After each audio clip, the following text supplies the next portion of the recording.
AJSU party ने झारखंड विधानसभा चुनाव 2019 के नतीजों की समीक्षा की। इस समीक्षा बैठक में अगले 5 साल की कार्य योजना पर चर्चा की गई। बता दें कि विधानसभा चुनाव में आजसू ने सबसे बड़ी पार्टी के रूप में उभरने का दावा किया था। पार्टी ने 53 सीटों पर अपना प्रत्याशी दिया था। इनमें से मात्र 2 ही सीटों पर पार्टी अपनी जीत दर्ज कर पाई है। समीक्षा बैठक में आजसू प्रमुख सुदेश कुमार महतो ने पार्टी के नेताओं और कार्यकर्ताओं को संबोधित किया। उन्होंने नए साल की शुभकामनाएं देते हुए कहा कि हम जनमत जीतने में सफल हुए हैं। आजसू पार्टी सदन में झारखंडी हितों के पक्ष में खड़ी रहेगी। जन भावनाओं को परिणाम तक पहुंचाने में हम सभी संकल्पित हैं। जिन साथियों ने पार्टी पर भरोसा किया और पार्टी के नेतृत्व करते हुए विधानसभा चुनाव में गए, संक्षेप रूप से उनका भी विचार सामने आया है। मैं 2019 के इस चुनाव और चुनाव के प्रतिफल पर बहुत भाग डालने वाला नहीं, एक सकारात्मक सोच रख के राजनीति करने वाला, हम इतने कहेंगे कि विचारधारा को हम लोग ने जीता है। और ऐसे परिस्थिति में ये चुनाव 2019 का चुनाव हुआ है। मैं तो सबसे पहले धन्यवाद दूंगा उन नए साथियों का जिन्होंने प्रथम बार चुनाव में जाने का मौका मिला और इस चुनाव में बेहतर प्रदर्शन किए। जिन लोगों ने बेहतर किया, खुद को पार्टी ने प्रथम या द्वितीय स्थान पर शामिल कर पाया, उनको बहुत बहुत बधाई देते हैं। तृतीय स्थान पर लाए, उनको भी बधाई देते हैं। परिणाम पार्टी के सामने कि आज तक का इस 19 साल के राजनीति में पार्टी सर्वश्रेष्ठ जगह पर है कि पार्टी ने 12,20,000 लोगों का समर्थन जीता।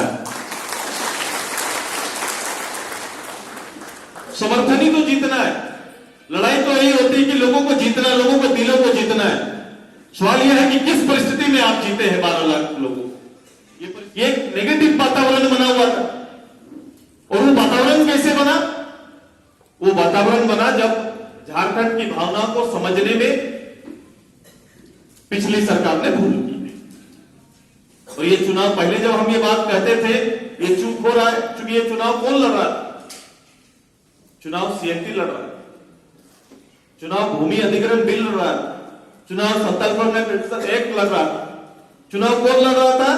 तो चुनाव लड़ रहा था भाई सीए नागरिकता संशोधन बिल लड़ रहा था और एनआरसी चुनाव लड़ रहा था। एक तरफ यूपीए, मतलब ये विषय यूपीए जो लोग चुनाव लड़े, चाहे वो झारखंड मुक्ति मोर्चा हो, कांग्रेस हो या आरजेडी, ऐसा नहीं कि इनके कोई विशेष काम और अपील पर लोगों ने वोट दे दिया। ऐसा है क्या? किसी अपील पर वोट नहीं दिया, बल्कि सरकार के राज्य के अंदर की भावनाओं को कुरेदने का प्रतिफल मिला विपक्ष को, और वो सामूहिक मिला है। क्योंकि वहां जाति धर्म भी बहुत हावी थी, इसके आधार पर भी हुआ। और एक तरफ जहां चुनाव लड़ रहे थे जो लोग, जो दल है, वो डबल इंजन की चर्चा, वो चर्चा उनका डबल इंजन का था। जो लड़ाई केवल भारतीय जनता पार्टी नहीं लड़ रही, ये लड़ाई देश के प्रधानमंत्री, गृह मंत्री और देश के सभी केंद्रीय नेता लड़ रहे थे। तो इन लोगों ने, दोनों के बीच में 12,20,000 लोगों ने गांव की सरकार को चुना।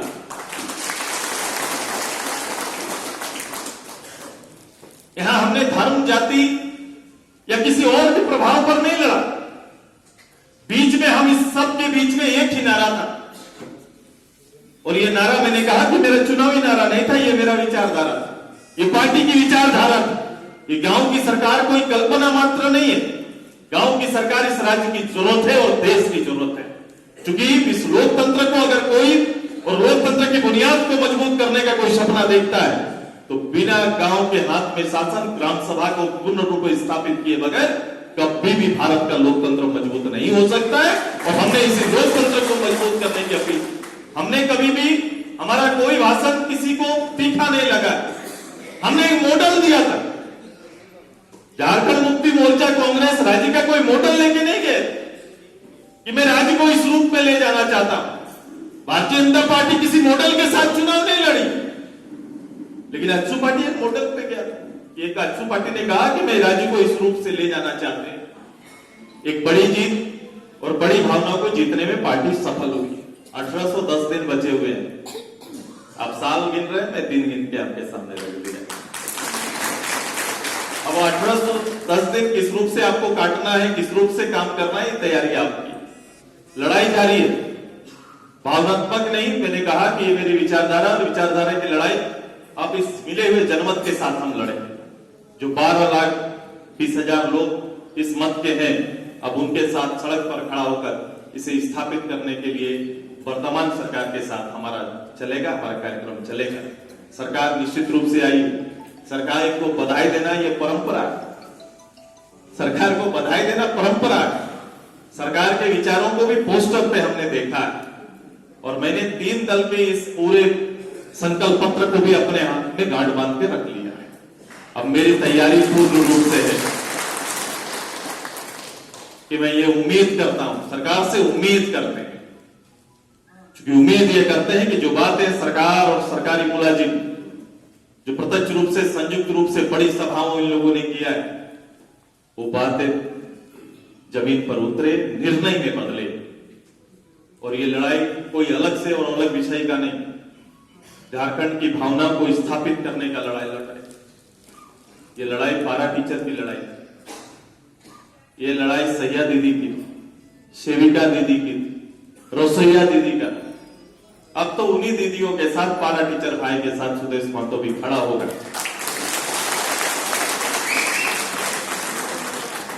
और उन्हीं के साथ खड़ा होंगे। और नियोजन जब तक ये सरकार उनको ना करे ना दे, तब तक तो हम भी मैदान पे हैं, मेरी पूरी टीम, मेरी पूरी पार्टी। हम भी 32 के खतियान के साथ आगे बढ़ेंगे साथ।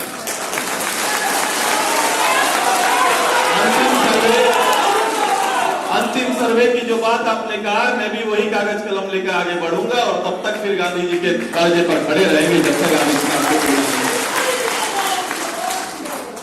भाई साहब, हम आगे और भी जाएंगे, क्योंकि झारखंड के युवाओं को रोजगार की बड़ी बात हुई है। भाई, जब 1 साल में आपका प्रथम ही में 5 लाख लोगों को रोजगार मिले, एक आदमी का गिनती आज सुपार्टी करेगा कि मेरे भाई को रोजगार। ये 5 लाख मेरे भाइयों को नियोजन यहाँ मिल जाए, हम उसकी तैयारी करेंगे और एकदम उसी में लगेंगे। ग्रेजुएट भाई जो है यहाँ पर, उन्हें 5 से 7,000 8,000 रुपया उसके घर तक पहुंचे। हम तैयारी करेंगे कि बीपीएल में जीने वाले लोगों के घर में 72,000 रुपया कब पहुंचेगा। हम लोग पार्टी के लोग खड़ा होकर उसका इंतजार करेंगे। तो ये पूरी तैयारी हमारी है। हम उस सारे चीजों को आत्मसात किए हैं। हमारे जो प्रत्यक्ष रूप से इस गठबंधन की सरकार आई, मैं उनके विचारों को पूरा आत्मसात किए हैं और खड़ा होकर तट पे चौराहे पर खड़ा होकर उनको न्याय दिलाने तक का सुदेश महतो खड़ा रहेगा। हाउस के अंदर डॉक्टर लंबोदर महतो जी के साथ और बाहर में आप सभी के साथ इस लड़ाई को लड़ने का काम करेंगे। आइए कि उनके ख्यालात को परिणाम तक पहुंचाने का, नेतृत्व देने का काम अब हमारे हाथ में, हमारे जिम्मे में। ये 3 दलीय जो व्यवस्था यहाँ पर है, मैं तो आज भी शुभकामना देता हूं। यदि इतना काम मेरे लोगों का हो गया तो फिर आधा लड़ाई आज सुबह तो पूरा हो जाएगा, आधा लड़ाई हमारा पूरा हो। और शायद राजनीति में तो हम लोग इसीलिए हैं। राजनीति में मैंने चूल्हा प्रमुख का कार्यक्रम चलाया था, तो अब चूल्हा चौकीदार के रूप में हमारा काम होगा। चौकीदारी करेंगे जी, अगले जिम्मेदारी हमारा हो गया है, चूल्हा सेवक करेंगे। जो विधायक बन के आए वो सेवा करेंगे हम और लंबोदर जी। बाकी लोग ये जितनी व्यवस्था की चौकीदारी करो, इनको न्याय मिल जाए, ये व्यवस्था की चौकीदारी करो। ये तैयारी हम मिलकर करें कि पार्टी के उद्देश्य के साथ खुद को भी स्थापित करते चलो। कभी कभी मैंने देखा है कि प्रखंड अध्यक्ष, जिला अध्यक्ष या पुराने पार्टी के साथी कभी भी चुनाव के एंड टाइम में इस तरह की व्यवस्था उत्पन्न करते हैं, व्यवधान उत्पन्न करते हैं, जिससे पार्टी को और पार्टी के उद्देश्य से वो अपने को अलग रखते हैं। क्योंकि ऐसा महसूस होता है जैसे पार्टी का टारगेट इनका टारगेट नहीं है, इनका तो अपना एक टारगेट है, ऐसा महसूस होता है। और जिन लोगों ने भी ऐसा दुस्साहस पार्टी के अंदर किया है, पार्टी उनके खिलाफ कार्रवाई करेगी। ये विषय में पार्टी के निर्णय के साथ खड़ा होना वही कार्यकर्ता होता है। जो पार्टी के निर्णय के साथ खड़ा नहीं होंगे तो वो अपने विचार के साथ यहां से विदाई ले सकते हैं, उनकी विदाई का रास्ता। पार्टी के वरीय केंद्रीय उपाध्यक्ष और सांसद चंद्र प्रकाश चौधरी ने कहा कि पार्टी का वोट प्रतिशत बढ़ा है। पार्टी का झारखंड के हर क्षेत्र में विस्तार हुआ है। जमीन पर पार्टी कार्यकर्ताओं का संघर्ष जारी रहेगा। इस अवसर पर मुख्य रूप से पूर्व मंत्री उमाकांत रजक, मुख्य प्रवक्ता डॉक्टर देवशरण भगत, बुद्धिजीवी मंच प्रमुख डोमन सिंह मुंडा इत्यादि ने भी सभा को संबोधित किया।